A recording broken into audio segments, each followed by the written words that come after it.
नमस्कार, स्वागत आपका हरियाणा न्यूज 24 पर। मैं हूं प्रिंस लामा। हरियाणा प्रदेश में विधानसभा चुनाव को लेकर वोटिंग यानी कि मतदान संपन्न हो चुका है, लेकिन कहीं ना कहीं सबकी नजर अब 8 तारीख पर है कि क्या होने वाला है, कौन सी पार्टी, कौन सा राजनीतिक दल सत्ता में वापसी करेगा, किसकी जो है दिवाली बनने वाली है और किसका दिवाला निकलने वाला है। ऐसे में कहीं ना कहीं आज विशेष चर्चा करेंगे हरियाणा प्रदेश की उन 12 विधानसभा सीटों को लेकर जहां पर निर्दलीय प्रत्याशी सभी राजनीतिक दलों पर, सभी अन्य प्रत्याशियों पर भारी पड़ते हुए नजर आ रही है। यानी कि हरियाणा प्रदेश की वो 12 सीटें जहां से निर्दलियों के जीतने की संभावनाएं ज्यादा नजर आ रही है। यानी कि ये कहें कि इस बार भी पिछली बार की तरह ही निर्दलीय विधायकों के हाथ में सत्ता की चाबी हो सकती है। निर्दलीय प्रत्याशी, निर्दलीय विधायक ही किंग मेकर की मुख्य भूमिका में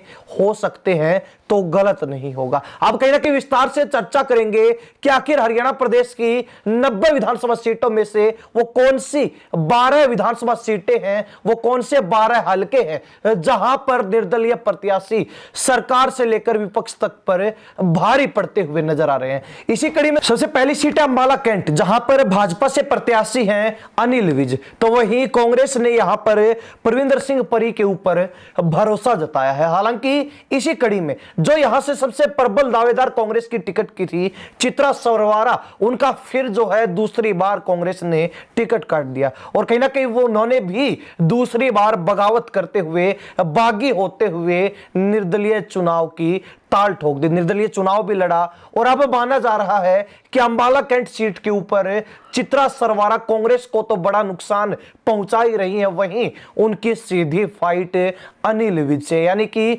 2019 के विधानसभा चुनाव की तरह ही चित्रा सरवारा अनिल विज के साथ मुख्य मुकाबले में है, जो कि निर्दलीय प्रत्याशी है। और ऐसे में कहीं ना कहीं अगर चित्रा सरवारा अंबाला कैंट से अनिल विज को भी मात दे दें तो इसमें भी कोई बड़ी बात नहीं होगी। इसके बाद अगर बात करेंगे दूसरी सीट की, तो दूसरी सीट है हिसार सीट, जहां से बीजेपी सांसद नवीन जिंदल की मां और भारत की सबसे अमीर महिला सावित्री जिंदल निर्दलीय चुनाव लड़ रही है। हालांकि बीजेपी से टिकट की मांग कर रही थी, भाजपा ने उनको नकार दिया, टिकट नहीं दी, टिकट काट दी। उसके बाद कांग्रेस से भी टिकट का प्रयास रहा, लेकिन वहां पर भी बीजेपी ने पेंच अड़ा दिया, टांग अड़ा दी। हालांकि ना बीजेपी से और ना कांग्रेस से टिकट की बात बनी, तो उन्होंने निर्दलीय चुनाव लड़ना उचित समझा, निर्दलीय चुनाव भी लड़ा और कहीं ना कहीं नवीन जिंदल, जो कि कुरुक्षेत्र लोकसभा सीट से बीजेपी के सांसद हाल ही में चुने गए थे,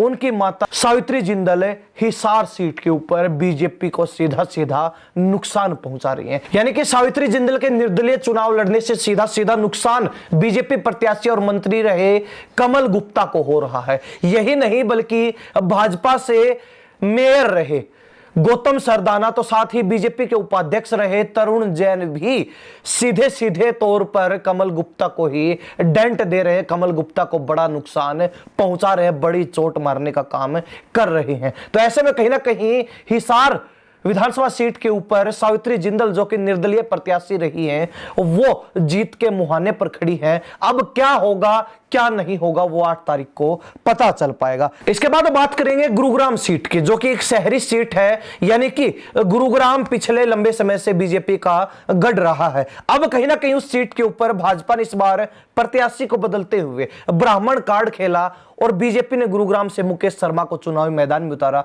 वहीं कांग्रेस ने पंजाबी कार्ड खेलते हुए मोहित ग्रोवर को चुनावी मैदान में उतार दिया। लेकिन इसी बीच एक और प्रमुख नाम यहां से देखने को मिला, नवीन गोयल, जो भाजपा से टिकट के प्रबल दावेदार थे, लेकिन टिकट नहीं मिली। तो ऐसे में कहीं ना कहीं उन्होंने बागी होकर निर्दलीय चुनाव लड़ा और अब स्थिति यह है कि गुरुग्राम विधानसभा सीट पर नवीन गोयल मजबूत स्थिति में है। हालांकि अगर नवीन गोयल की बात नहीं भी बनती है, तो ऐसे में कहीं ना कहीं उसका सीधा फायदा कांग्रेस के खाते में जाएगा और ऐसे में बीजेपी को बड़ा नुकसान गुरुग्राम सीट पर उठाना पड़ सकता है। हालांकि जिस तरीके से पूरे हरियाणा प्रदेश में गुरुग्राम जिले में सबसे कम वोटिंग प्रतिशत रहा, तो इसी सूरत में यह कहना भी गलत नहीं होगा कि वोटिंग को देखते हुए भी सभी राजनीतिक दलों की धड़कनें तेज है, क्योंकि अगर ज्यादा वोटिंग होती तो एक अनुमान यह लग सकता था कि जनता ने बदलाव को लेकर वोट किया। लेकिन शहरी सीट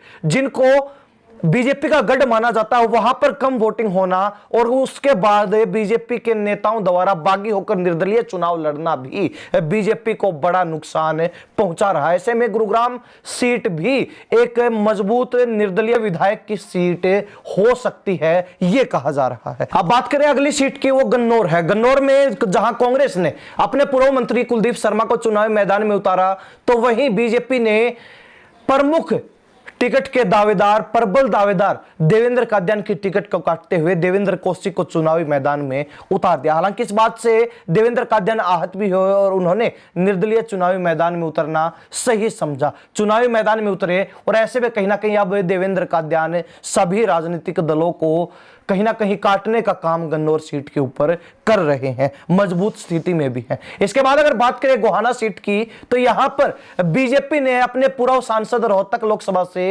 अरविंद शर्मा को चुनावी मैदान में उतारा, तो वही कांग्रेस ने लगातार एक बार फिर जगबीर मलिक पर भरोसा जताते हुए चुनावी मैदान में उतार दिया। हालांकि कांग्रेस से टिकट की मांग हरत छिकारा भी कर रहे थे। हरत छिकारा जो कि सोशल मीडिया के माध्यम से हरियाणा में प्रसिद्ध हो गए, हरियाणा ही नहीं बल्कि उत्तर भारत में प्रसिद्ध हुए और अब कहीं ना कहीं गोहाना से चुनावी मैदान में निर्दलीय प्रत्याशी के तौर पर चुनाव लड़ रहे थे।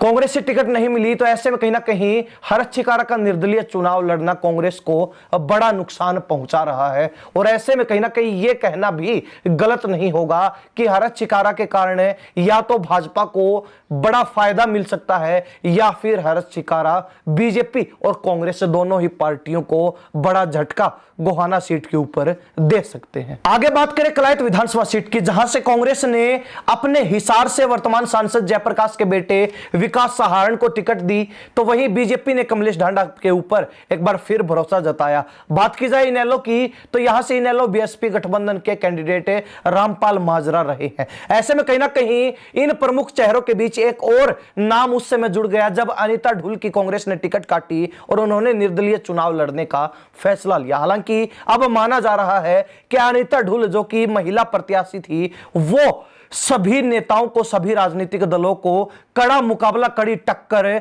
कलायत सीट के ऊपर दे रही हैं और ऐसे में कहीं ना कहीं उनकी भी लॉटरी लग सकती है, यह कहना भी गलत नहीं होगा, क्योंकि अनीता ढुल के सामने बीजेपी हो, कांग्रेस हो, इनेलो बीएसपी हो, सभी राजनीतिक दल इस बार फीके पड़ते हुए नजर आ रहे थे। चुनाव के अंदर अनीता ढुल काफी मजबूत कलायत सीट के ऊपर नजर आई है, मजबूत भूमिका में दिखाई दी है, तो ऐसे में कहीं ना कहीं उनकी भी लॉटरी सीट से। बात करेंगे सोनीपत जिले की बड़ौदा विधानसभा सीट की, जहां से कांग्रेस ने इंदुराज नरवाल भालू को दूसरी बार मौका दिया, तो वहीं बीजेपी की तरफ से प्रदीप सांगवान को चुनावी मैदान में उतारा गया। लेकिन यहां पर एक और प्रमुख नाम है तब देखने को मिला जब कांग्रेस ने कपूर नरवाल की टिकट काट दी और उन्होंने निर्दलीय चुनाव लड़ने का मन बना लिया। हालांकि कपूर नरवाल का यह फैसला सभी राजनीतिक दलों के पसीने भी छुड़ाता हुआ नजर आया, क्योंकि कपूर नरवाल कांग्रेस के इंदुराज नरवाल भालू और बीजेपी के प्रदीप सांगवान पर भारी दिखाई दिए। ऐसे में कहीं ना कहीं पंचायती सामाजिक उम्मीदवार होने के चलते कपूर नरवाल बड़ौदा विधानसभा सीट के ऊपर कोई बड़ा गुल खिला सकते हैं, इस बात में कोई दो राय नहीं है। सबसे मजबूत प्रत्याशी के रूप में कपूर नरवाल बड़ौदा विधानसभा सीट में नजर आए हैं। इसके बाद अगर बात करें फरीदाबाद जिले की तिगावा विधानसभा सीट की, तिगावा विधानसभा सीट पर कांग्रेस ने बड़ा फेरबदल करते हुए अपने पूर्व विधायक ललित नागर की टिकट काट दी और उनकी जगह पर नए चेहरे, युवा चेहरे रोहित नागर को मौका दिया गया। हालांकि रोहित नागर को टिकट मिलने के बाद ललित नागर नाराज नजर आए और बगावत करते हुए उन्होंने निर्दलीय चुनावी मैदान में उतरना उचित समझा। हालांकि यह भी माना जा रहा है कि ललित नागर तिगावा विधानसभा सीट के ऊपर तमाम सियासी समीकरणों को पलटने का, पूरे सियासी खेल को पलटने का काम कर रहे रहे, यानी कि मजबूत स्थिति में है। और यहां पर बीजेपी हो चाहे कांग्रेस हो, सबकी धड़कनें तेज करने का काम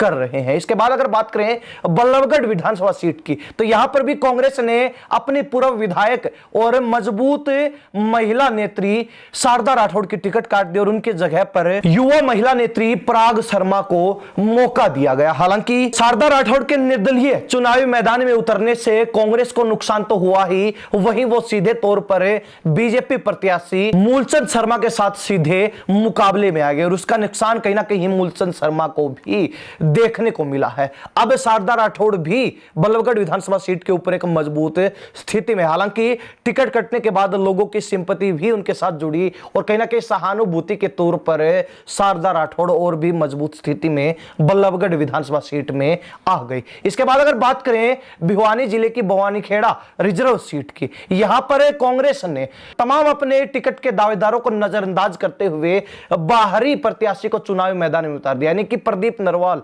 जिनको हाईकमान के आशीर्वाद के चलते बवानीखेड़ा से चुनावी मैदान में उतरने का, चुनाव लड़ने का मौका मिल गया। हालांकि इस बात से आहत होकर कांग्रेस की टिकट के प्रबल दावेदार मास्टर सतबीर रतेरा ने निर्दलीय चुनाव लड़ने का मन बनाया। हालांकि यहां पर बीजेपी की तरफ से कपूर को मौका मिला, बीजेपी ने भी यहां से अपने मंत्री रहे विशंबर वाल्मीकि की टिकट काटी और उनकी जगह पर नए चेहरे को चुनावी मैदान में उतारना सही समझा। बीजेपी से कपूर वाल्मीकि, कांग्रेस से प्रदीप नरवाल और निर्दलीय मास्टर सतबीर रतेरा चुनावी मैदान में प्रमुख चेहरे देखने को मिले। ऐसे में कहीं ना कहीं यहां पर कांग्रेस को सीधा सीधा नुकसान मास्टर सतबीर रतेरा ने पहुंचाया। इसका फायदा बीजेपी के खाते में भी जा सकता है, लेकिन वहीं अगर बीजेपी को भी मास्टर सतबीर रतेरा के चुनावी मैदान में उतरने से नुकसान होता है तो ऐसे में मास्टर सतबीर रतेरा बवानीखेड़ा विधानसभा सीट के ऊपर एक निर्णायक स्थिति में है, एक मजबूत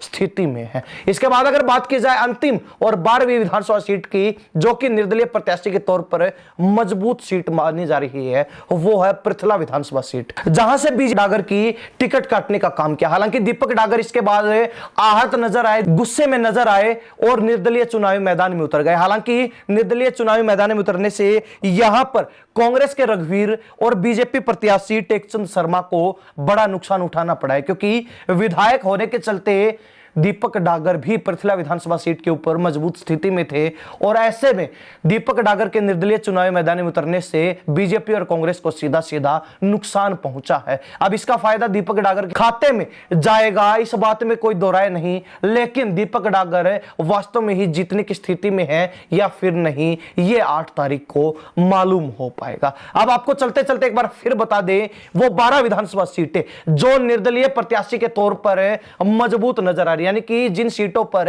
बीजेपी और कांग्रेस के बजाय निर्दलीय प्रत्याशी निर्णायक स्थिति में है, मजबूत स्थिति में है। सबसे पहली विधानसभा सीट है अंबाला कैंट की, जहां पर चित्रा सरवारा निर्दलीय प्रत्याशी के तौर पर मजबूत है। वहीं हिसार से सावित्री जिंदल भी निर्दलीय प्रत्याशी के तौर पर मजबूत स्थिति में है। इसके बाद गुरुग्राम में नवीन गोयल भाजपा से बगावत करने के बाद निर्दलीय चुनाव लड़ते हैं और निर्णायक स्थिति में है। बात की जाए गन्नौर की, देवेंद्र कादियान का भाजपा ने टिकट जरूर काटा, लेकिन अब कहीं ना कहीं बीजेपी को अपने इस फैसले पर पछतावा भी हो सकता है। बात की जाए गोहाना की, तो हर्ष छिकारा भाजपा और कांग्रेस को चुनौती देने का काम कर रहे हैं। कलायत की बात की जाए तो अनिता ढुल तमाम राजनीतिक दलों के ऊपर भारी पड़ती हुई नजर आ रही हैं। पुंडरी बड़ौदा की बात की जाए तो कपूर नरवाल ने बीजेपी और कांग्रेस के सारे समीकरण बिगाड़ने का काम कर दिया है। इसके बाद तिगांव की बात की जाए तो यहां पर ललित नागर, कांग्रेस के पूर्व विधायक, ने बीजेपी और कांग्रेस की टेंशन बढ़ा दी है, मुश्किलें बढ़ा दी हैं। बल्लभगढ़ में भी महिला नेत्री शारदा राठौड़ ने कांग्रेस को तो नुकसान दिया ही, साथ ही बीजेपी मंत्री रहे मूलचंद शर्मा की भी धड़कनें तेज कर रखी हैं। बवानीखेड़ा की बात की जाए तो मास्टर सतबीर रतेरा कांग्रेस हाईकमान के चहेते प्रदीप नरवाल पर भारी पड़ रहे हैं, तो वहीं बीजेपी को भी कड़ी टक्कर देते हुए दिखाई दे रहे हैं। पृथला की बात की जाए तो पृथला में भी दीपक डागर, जिनकी भाजपा ने टिकट काटी है, मजबूत स्थिति में पृथला सीट पर है। ये 12 सीटें जहां से 12 निर्दलीय प्रत्याशी मजबूत स्थिति में है, निर्णायक स्थिति में है और तमाम राजनीतिक दलों को कड़ा मुकाबला दे रहे हैं, सब पर भारी पड़ते हुए नजर आ रहे हैं। हालांकि फैसला क्या होगा वो 8 तारीख को पता चल पाएगा। हालांकि एक बार फिर निर्दलीय विधायकों के हाथ में सत्ता की चाबी हो सकती है, यह कहीं ना कहीं कहना गलत नहीं होगा, क्योंकि 12 विधानसभा सीटों पर निर्दलीय विधायक, निर्दलीय प्रत्याशी मजबूत स्थिति में नजर आ रहे हैं। अब फैसला जनता के हाथ में है, क्योंकि सबकी किस्मतें पेटी में पैक हो चुकी है, ईवीएम मशीनों में कैद हो चुकी है, जो 8 तारीख को खुलेगी और 8 तारीख को पता चल पाएगा कि इन 12 विधानसभा सीटों में से कितने निर्दलीय मजबूत रहे हैं, कितने निर्दलीय जिताऊ कंडीशन में है, कितने निर्दलीय जीत दर्ज कर पाएंगे। लेकिन हरियाणा प्रदेश की जनता जिन्होंने मतदान के माध्यम से अपने प्रतिनिधि को चुनने का काम किया है, वो इस बारे में क्या राय रखते? क्या वास्तव में ही इन 12 विधानसभा सीटों में जिन पर निर्दलीय प्रत्याशी मजबूत स्थिति में हैं, बाजी मार सकते हैं? अपनी राय कमेंट के माध्यम से जरूर लिख दीजिए। इन्हीं सब बातों के साथ प्रिंस लांबा, हरियाणा न्यूज 24। नमस्कार, जय हिंद।